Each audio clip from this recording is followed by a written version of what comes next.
इमरान खान साहब की अस्पताल मुंतकली रुक गई है, रवानगी नहीं हो सकी है और हुकूमत कप्तान की दुश्मन हो गई है जान की।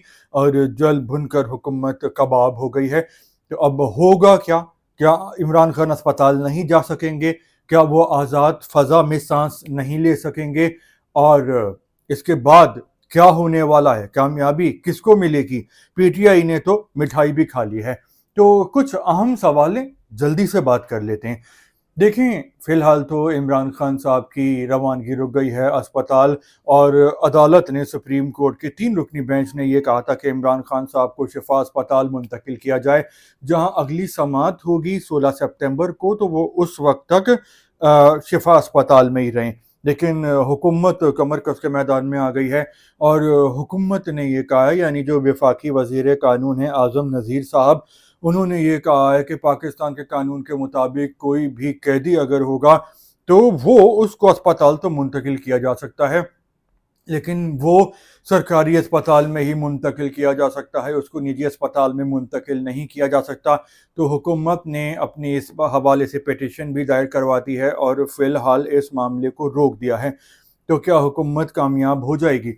देखिए, मेरा ख़्याल है कि हुकूमत इस मामले में कामयाब नहीं होगी, क्योंकि सुप्रीम कोर्ट ने तो ये फ़ैसला दिया है, लेकिन सुप्रीम कोर्ट के पीछे जो लोग हैं, हमें पता है कि इस तमाम तर मैटर में इस्टेब्लिशमेंट की रजामंदी शामिल है, तभी ये सब कुछ हुआ है, वरना इमरान खान अस्पताल नहीं जा पाते। तो इस्टेब्लिशमेंट ये चाहती है कि इमरान खान साहब को जेल से निकाला जाए, अस्पताल मुंतकिल किया जाए, तो ऐसा बिल्कुल होगा।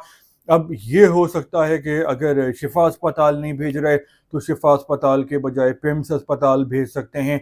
पिम्स के बजाय इमरान खान साहब को किसी और प्राइवेट अस्पताल भेज सकते हैं, या किसी और अच्छे अस्पताल में। या हो सकता है कि बनी गाला को ही अस्पताल का दर्जा दे दिया जाए और बनी गाला में ही डॉक्टर्स की एक टीम मौजूद हो 24 घंटे, और वो वहाँ पे इमरान खान साहब की देखभाल करे, क्योंकि उनका जो बीपी वगैरह है वो ज़रा तब्दील आया था। वैसे तो वो फिट हैं, लेकिन उनको डिप्रेशन और स्ट्रेस बहुत ज़्यादा है और वो दवाएं भी खा रहे हैं, एंटी डिप्रेशन।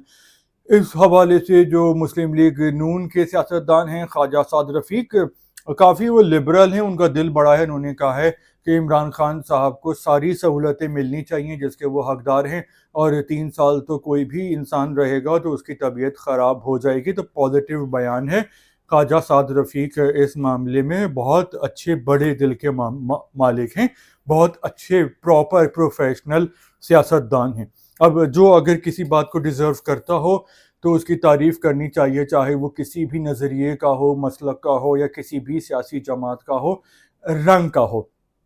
तो भाई, मेरा सियासी तज्ज़िया ये कहता है कि इमरान खान साहब को तो अस्पताल मुंतकिल किया जाएगा। उसके बाद क्या होगा?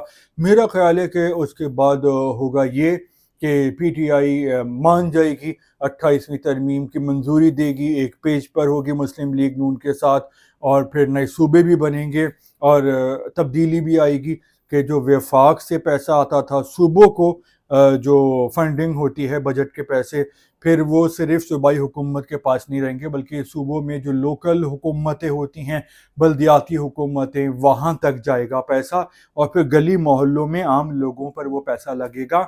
तो अच्छा होगा, पाकिस्तान के सिस्टम में बेहतरी आएगी, पाकिस्तान को इसका फ़ायदा होगा इंशाअल्लाह। तो अब ये सिर्फ एक स्टेप है कि इमरान खान साहब को जेल से बाहर भेज दिया गया है, अस्पताल मुंतकिल कर दिया गया है। अभी तक ये ज़रूरी नहीं है कि इमरान खान साहब अस्पताल चले गए हैं तो फिर वो आज़ाद हो जाएंगे और वज़ीर आज़म बन जाएंगे।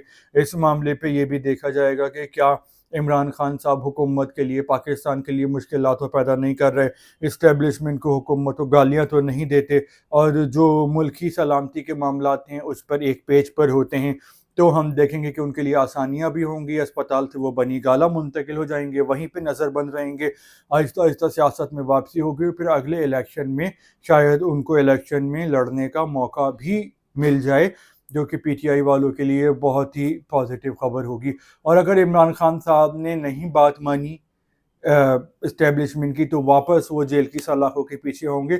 جہاں 3 سال ایسے گزر گئے تو پھر 3-4 سال اور بھی گزرنا جو ہے وہ کوئی بڑی بات نہیں ہے, کیونکہ جو پیپلز پارٹی کو یہ سبق سکھانے کے لیے یہ اسٹیپ لیا گیا ہے, کیونکہ پیپلز پارٹی ذرا جارحانہ رویہ اختیار کر رہی تھی اور ذرا ایگریشن دکھا رہی تھی, تو اس کو یہ بتانے کے لیے ہے کہ اگر آپ ہماری بات نہیں مانیں گے تو ہمارے پاس اور بہت سے آپشن ہیں. اور میرے خیال ہے کہ پاکستان پیپلز پارٹی یہاں پہ ہوش کے ناخن لے گی اور زبانی کلامی تو گرجتی رہے گی, برستی رہے گی, لیکن کوئی اس طرح کا کام نہیں کرے گی کہ وہ حکومت سے باہر ہو جائے. اور اگر انہوں نے اس وقت حکومت کو چھوڑ دیا تو میرا سیاسی حساب کتاب یہ کہتا ہے کہ اگلی بار پیپلز پارٹی سندھ کی حکومت سے بھی ہاتھ دھو بیٹھے گی, کیونکہ یہ پچھلے 18 سال سے یہاں پہ حکومت کر رہے ہیں سندھ میں, اور 18 سال میں پاکستان پیپلز پارٹی کو تقریباً 22,000 ارب روپے ملے ہیں. اور بہت سارے لوگ یہ سوال کرتے ہیں کہ آخر یہ پیسہ گیا کہاں ہے, اس کا حساب نہیں, کیونکہ سندھ کی حالت جو ہے وہ تو اچھی نہیں ہے, پنجاب کے مقابلے میں بہت کمتر ہے, بہت نیچے ہے. انفراسٹرکچر ہو گیا, سیکیورٹی ہو گئی, صفائی ہو گئی, ڈیولپمنٹ ہو گئی. تو یہ ہے ابھی تک کا سیاسی نقشہ. کیا آپ اس نقشے سے اتفاق کرتے ہیں؟ اپنی بھی کوئی رائے دینا چاہتے تو دل کھول کے بولیے. تو فی الحال اتنا ہی, دوبارہ ملیں گے تھوڑی دیر بعد. اللہ حافظ.